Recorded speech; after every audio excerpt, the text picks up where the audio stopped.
হৃদয়ের স্পন্দন মধ্যমণি বিরল মোচাগঞ্জ আসনের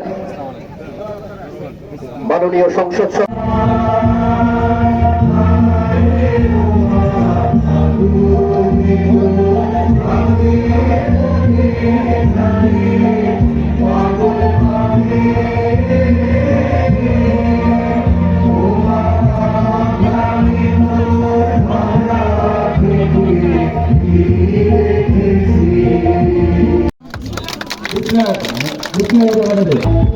যুবক সমাজকে আমরা কোনোভাবেই মাদকের দিকে ঠেলে দিতে পারি না।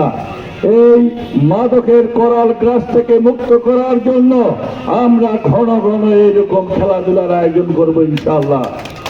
আমরা চাই আমাদের প্রত্যেকটা এলাকায় খেলাধুলাকে আমরা অগ্রগামী করে রাখবো। খেলাধুলার মাধ্যমে আমাদের যুবক সমাজ ছাত্ররা সবাই যেন তাদের দৈহিক গঠনে এবং মানসিক সুস্থতার জন্য তারা যেন মাঠে এসে খেলাধুলা করে।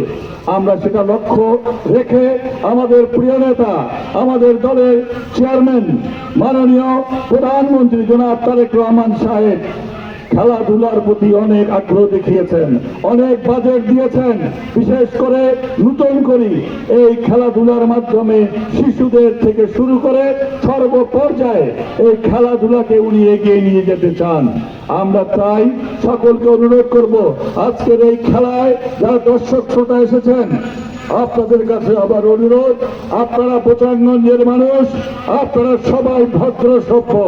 এটা আবারও আপনারা প্রমাণ করবেন এই খেলায় যেন কেউ বিশৃঙ্খলা সৃষ্টি করতে না পারে।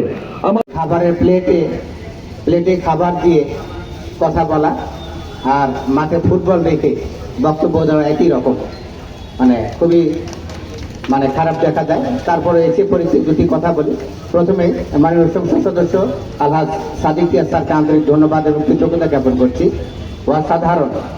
সাধারণ একটি উদ্যোগ গ্রহণ করার জন্য। অন্তত 30 বছর পরে এরকম দর্শকে ভরা একটি গ্রামের মাঠ আমি আজ নিজের চোখে দেখলাম। আমরা আসলে খেলাধুলার আয়োজন করে সাহস পাই না, কারণ খেলাধুলা আয়োজন করতে গেলে দুই পক্ষের মধ্যে মারামারি এবং সেই মারামারি উপজেলা বা গ্রাম পর্যায়ে চলে যায়। এখানে যারা সম্মানিত দর্শকবৃন্দ রয়েছেন, আমি আপনাদের অনুরোধ করব, খেলাধুলায় হার জিত থাকবে, জয় পরাজয় থাকবে। এখানে একদল যত ভালোই খেলুক, একদল জিতবে আর একদল হারবে, সুতরাং এখানে আমরা মেজাজ হারাবো না। যাই হোক, সম্মানিত দর্শক মন্ডলী, আমরা জানি যারা খেলাধুলা করে তাদের রাগ কম, তাদের ধৈর্য বেশি, তাদের হিংসা কম, তারা দেশকে বেশি ভালোবাসে, তাদের শরীরে রোগ বালাই কম এবং তারা সবসময় বন্ধুসুলভ আচরণ করে থাকে। তারা অত্যন্ত দিল খোলা, মন খোলা মানুষ। সকলকে শুভেচ্ছা এবং স্বাগত জানাচ্ছি। এটা তো সুন্দর একটা আয়োজন হতে যাচ্ছে, অনেক দর্শক এখানে আছে। দর্শকদের উদ্দেশ্যে একটা অনুরোধ থাকবে, আমাদের অনেক বক্তা বলেছেন যে আমরা মাদকের সাথে জড়ে যাচ্ছে। আমাদের অনেক অনেক যে সদস্য এখানে আছে, এখানে আজকে যারা আছে দেখবেন যে কারো ভাই, কারো বোন, কারো আত্মীয় স্বজন সবাই কিন্তু মাদকের সাথে জড়ে যাচ্ছে। এর কারণটা হলো মানুষের ভিতরে এই ধরনের বিনোদনের কোনো জায়গা নেই, খেলাধুলার কোনো পরিবেশ নাই, বিনোদন নাই। বিভিন্ন রকম আগে মানুষ বিভিন্ন কাজে ব্যস্ত থাকতে, এখন আর কিন্তু সেটা থাকে না। সেজন্য আমাদের মধ্যে এরকম যদি খেলার আয়োজন করা হয় তাহলে আমরা কিন্তু মাদক থেকে। দিনাজপুরের রাজনীতিতে একজন সজ্জন ব্যক্তি হিসেবে পরিচিত ছিলেন, যিনি বাংলাদেশ জাতীয়তাবাদী দলের সিনিয়র সভাপতি ছিলেন। জনাব পিনাক চৌধুরী সাহেবের বাবা অত্যন্ত সজ্জন ব্যক্তি। জনাব মোমিন চৌধুরী, জনাব মরহুম কবির ভাই, আব্দুল করিম ভাই সহ যারা ইন্তেকাল করেছেন এই বোচাগঞ্জের, তাদের প্রতি আমি গভীর শ্রদ্ধা নিবেদন করছি।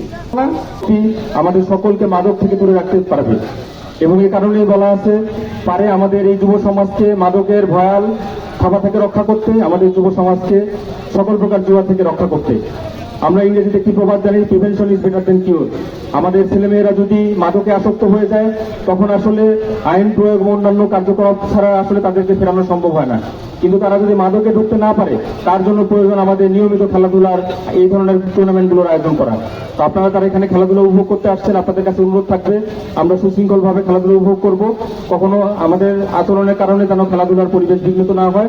আবারও বিরল গোসাগঞ্জের সকল সম্মানিত সুধীবৃন্দকে ধন্যবাদ জ্ঞাপন করছি এবং পাশাপাশি কৃতজ্ঞতা প্রকাশ করছি আজকের